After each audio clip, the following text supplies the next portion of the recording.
Ridiculous.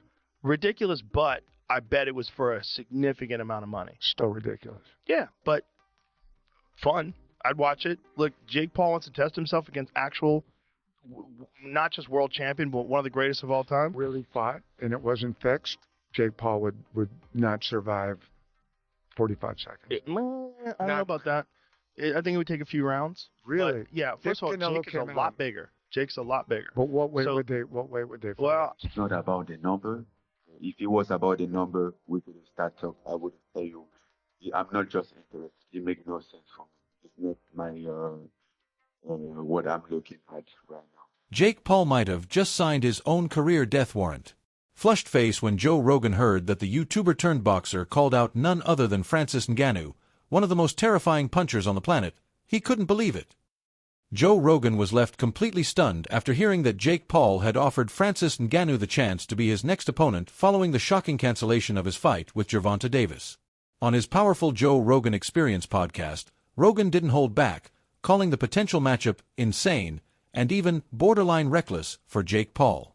The UFC veteran recognized Ngannou as one of the most dangerous men in combat sports, a knockout artist with devastating power and years of experience facing world-class fighters. Rogan questioned whether Jake truly understood the level of danger he'd be stepping into, but admitted that if the fight were to happen, it would be one of the biggest and most explosive spectacles in modern combat sports history. He calls Francis. This is Francis telling the story. He calls Francis. He says, "Hey, we need your help. We need an opponent for Jake. Hey, thank you, sir." And Francis says, "All right."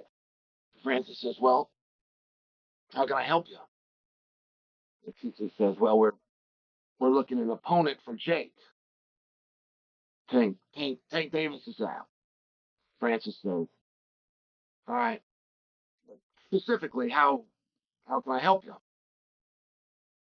He takes a third swing at the guy. He says, "Well, we need an opponent. We need a boxer. We need a partner. We need somebody to fight Jake. Tank is out." And Francis asks him again, "Okay, what specifically?" When Jake Paul's highly anticipated exhibition fight with Gervonta Davis collapsed amid a storm of legal troubles surrounding Davis, the YouTuber-turned-boxer and his team were forced to act fast. Scrambling to salvage the event and keep the spotlight burning, they began searching for a replacement opponent, and one name instantly sent shockwaves through the combat sports world: Francis Ngannou. The former UFC heavyweight champion, known for his jaw-dropping power and monstrous physique, has earned a reputation as one of the most dangerous knockout artists in fighting history. With his transition into boxing already making headlines, the thought of Ngannou stepping into the ring with Jake Paul wasn't just bold, it was downright terrifying. I think the fight is going to be completely canceled and rescheduled, and now we have potential opponent names and some people being ruled out coming into today. This is not a joke.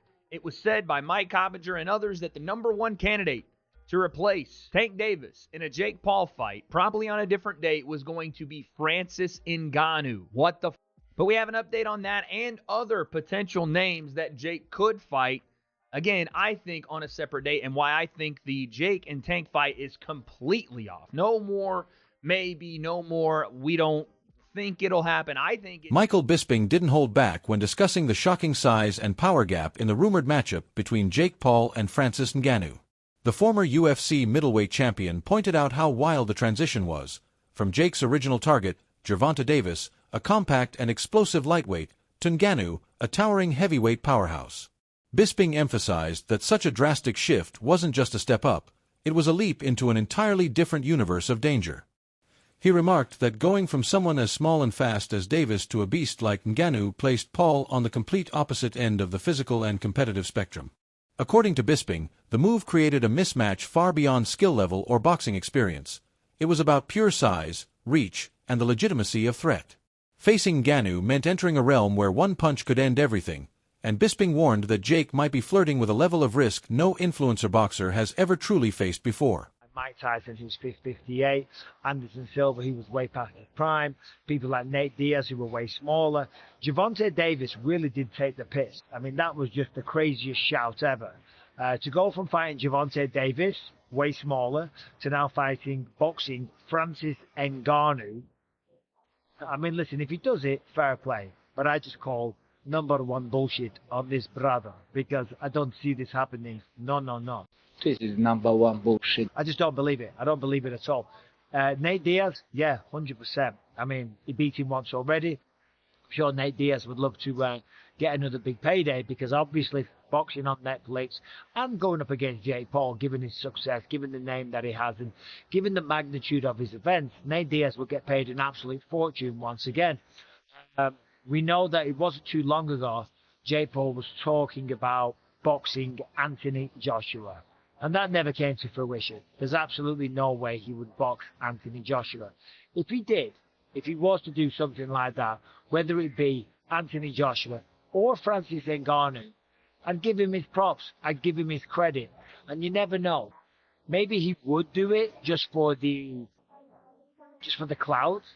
Because in many ways it would be, sorry about the airport notifications, it would be, you know, an admirable thing to do. And it will be Jake Paul taking on somebody bigger. According to Francis Ngannou, the unexpected outreach from Jake Paul's camp about stepping in as a replacement for Gervontae Davis completely caught him off guard.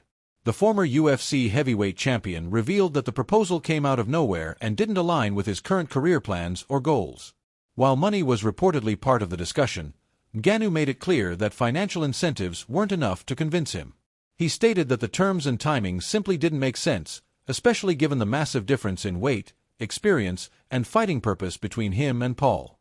Ngannou questioned how moving from a lightweight like Davis to a heavyweight like himself could ever be seen as a logical or balanced option, emphasizing that for him, it was never just about a paycheck. It was about professionalism, legacy, and whether the matchup truly made sense in the world of combat sports. Like Jake to play Gervontae, I'm like, who's Jake? I was so confused, I wasn't thinking that at all. And he said, yeah, Jake Paul, he's fighting. I'm like, no, bro, come on, don't. I mean, don't disrespect me like that. And then so they even say even come out after and say, what if the number are good? He sent out some number. I'm like, it's not about the number.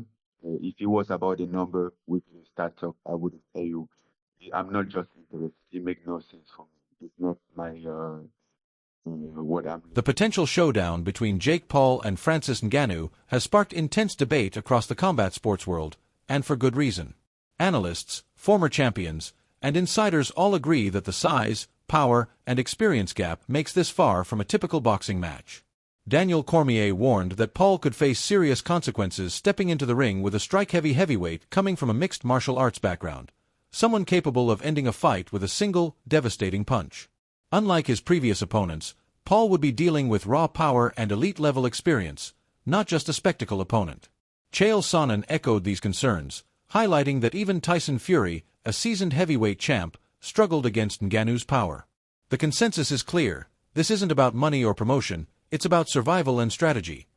From a preparation standpoint, Paul would need to completely overhaul his training, adding muscle, improving durability, rethinking footwork, and adapting to the reality of facing a heavyweight who hits like a freight train. What worked against lighter, less experienced opponents simply won't suffice. Observers note that this fight, if ever booked, would test not only Paul's physical limits but also his understanding of high-level combat dynamics. Even sparring with top boxers like Shakur Stevenson or Montana Love wouldn't fully prepare him for the raw power and size Ngannou brings. Oh, is this matchup a thrilling, high-risk spectacle or a mismatch that should never happen? The conversation is heating up, and the stakes couldn't be higher.